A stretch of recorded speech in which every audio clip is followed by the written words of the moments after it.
All right, well, Proverbs 13 has some really good advice for parents, predominantly fathers, because they, again, the scriptures tend to take that more of a male, directing their advice to a male, but it's still important advice for all parents, I believe, in here as well.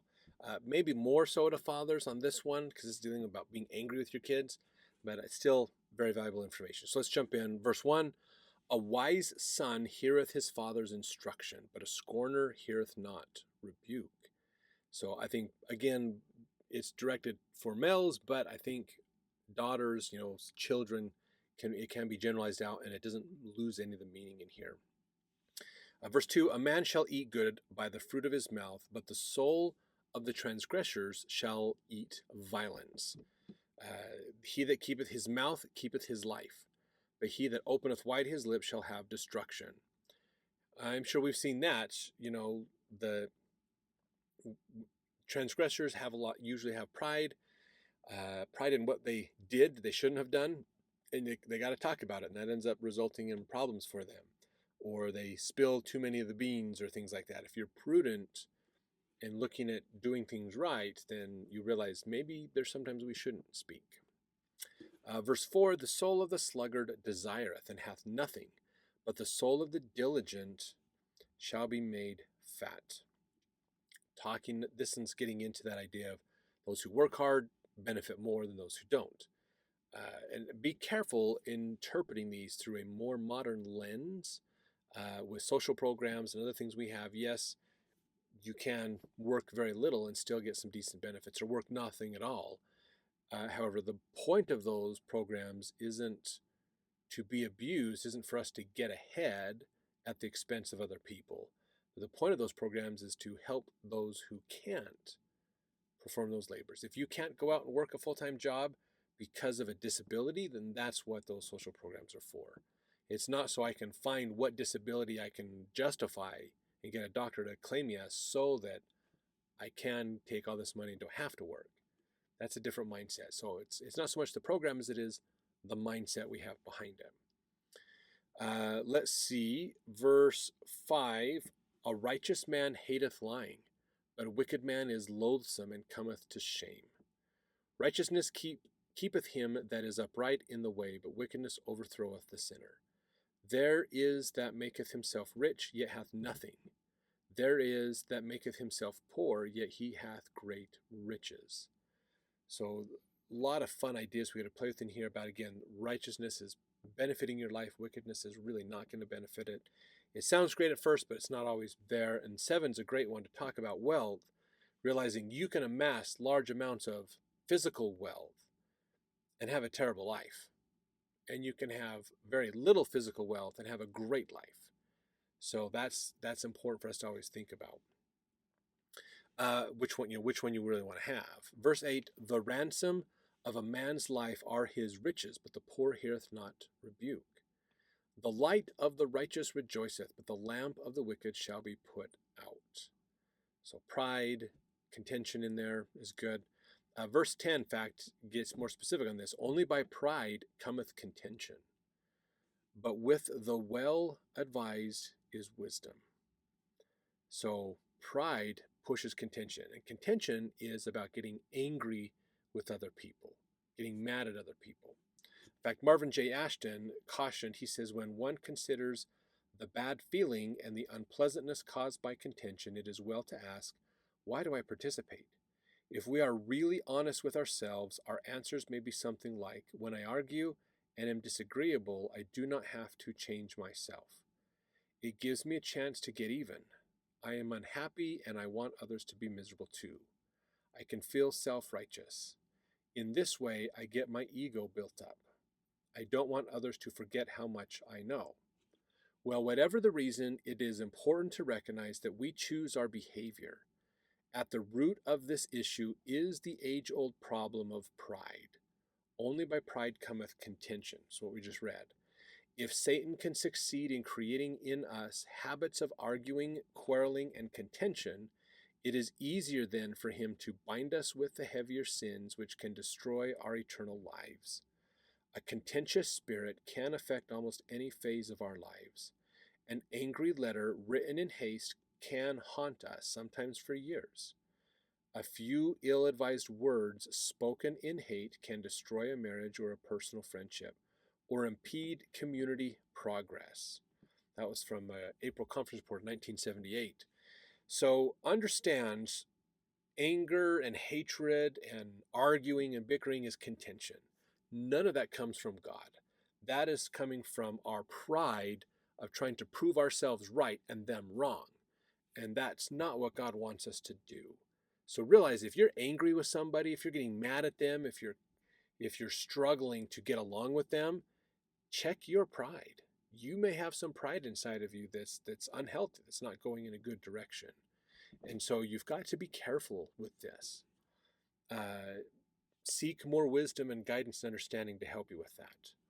Now, verse 11, wealth gotten by vanity shall be diminished, but he that gathereth by labor shall increase. So not just make money, but make it in an honorable way. Verse 12, hope deferred maketh the heart sick, but when the desire cometh, it is a tree of life. So patience in what we do, not aggrandizing ourselves in the immediacy, sometimes builds better yields for us. Verse 13, whoso despiseth the word shall be destroyed, but he that feareth the commandment shall be rewarded. So this is getting into obedience and commandments. The law of the wise is a foundation of life, to depart from the snares of death. Good understanding giveth favor, but the way of transgressors is hard. Every prudent man dealeth with knowledge, but a fool layeth open his folly. Very important, okay? The more we are honest and have integrity, the better life's going to be, basically. Keep the commandments, do what God has said. Verse 17, a wicked messenger falleth into mischief, but a faithful ambassador is health. Poverty and shame shall be to him that refuseth instruction, but he that regardeth reproof shall be honored. Another great one to realize that if we are not willing to learn from others or seek advice from others, then we're going to have a bigger problem in this life. We need to be willing to say, maybe I'm not completely correct and I should listen to other people to get their advice and opinion as well. Very, very important. Verse 19, the desire accomplished is sweet to the soul, but it is abomination to fools who depart from evil. He that walketh with wise men shall be wise, but a companion of fools shall be destroyed. So this is, who's around you in your environment makes a difference. If you're around good people, you're more likely to be good. If you're around people that are going to bring you down, you're more likely to go down. It's the environment of the people you associate with the most is going to dramatically affect your ability to get out and do things. So realize, who are you associating with and what is the effect they're having on you? Are they building you up or are they tearing you down? Verse 21, evil pursueth sinners, but to the righteous good shall be repaid. So there's that amplification concept. 22, a good man leaveth an inheritance to his children's children, and the wealth of the sinner is laid up for the just. So again, if you've committed sin, you've hurt other people, you've unjustly caused harm to others, and so your wealth is going to go to the people it should have been to in the first place, the people that you ripped off. Whereas a good man owns his own wealth. He didn't steal it, he earned it, and that continues on for his generations. Verse 23, much food is in the tillage of the poor, but there is that is destroyed for want of judgment. So dealing with this idea of food, if you are working the ground, you are going to have a better chance of getting a yield, getting things to happen. But sometimes your prosperity can be taken from you by injustice, and problems can arise. So you'll just be careful with that. Verse 24, he that spareth his rod hateth his son, but he that loveth him chasteneth him betimes. Very, very important one for us to think about. This doesn't mean we should beat our kids with a stick, basically. There's a couple quotes, in fact, that I want to share in here. Now, one way to think about this rod is metaphorically, okay? The rod of the good shepherd is there to comfort us. That's the rod that Christ has. He's not there to hurt us with it, but to guide us with it. So the rod of iron is there to help us as well. Do not neglect to help your children, is really what this comes down to. So it's not about you should beat your kids to make them obey, but we should help our children and guide them with righteousness. In fact, Brigham Young said, instead of using the rod, I will teach my children by example and by precept. I will teach them every opportunity I have to cherish faith, to exercise patience, to be full of long-suffering and kindness. It is not by the whip or the rod that we can make obedient children, but it is by faith and by prayer and by setting a good example before them. So if you want to teach your children how to do things properly, you need to set the example for them of how to do it. If you want them to be kind and nice to others, then you need to be kind and nice to others. If you want them to understand how to de-escalate an argument and get out of it without getting into a fight, then you need to be the one showing them how to do that when you get into those situations. So what we do as parents, our children are going to do, even if we tell them not to, especially if we tell them not to. They will do what we do more than they will do what we say. So you need to live the life that you want your children to have. If you want your children to grow up and be spiritual and be like scriptural knowledge and all this great stuff, then you need to be doing that. Study the scriptures. They need to see you intently studying the gospel. They need to see you praying. They need to see you living the gospel principles. The more you do that, the more they will do it. So important. It's not a do as I say, not as I do type situation. They will always do as you do. So follow the path you want them to take, and they will follow you down that path. Another one here, this is from George A. Smith.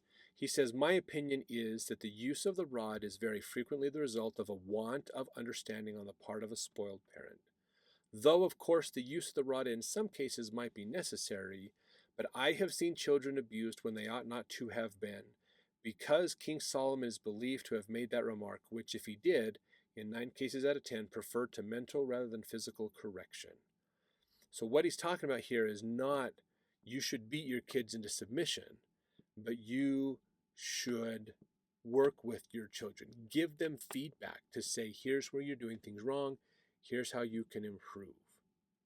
If you don't give your children that course correction, you're going to be in trouble. That's where section 121 verses 41 through 43 of the Doctrine and Covenants comes in. Help people. Work with them. Be the example of living those gospel principles, and that'll help them out as well. If they need to be reproved, then do it in a loving, kind way. Work with them, not hurt them. Very, very important. Verse 25, the righteous eateth to the satisfying of his soul, but the belly of the wicked shall want. Just some fun advice in there as well. Again, good prospers you more. Doesn't make life easier, but ultimately it is happier and better. So always be thinking about that in your life. If you want a happier, better life, think of how can I live the gospel of Jesus Christ more in my life? What are little pet sins I can get rid of? What are things I can be doing to keep the commandments more? That'll help you out a lot. So thanks for watching. We appreciate it, and we'll see you in the next chapter, basically.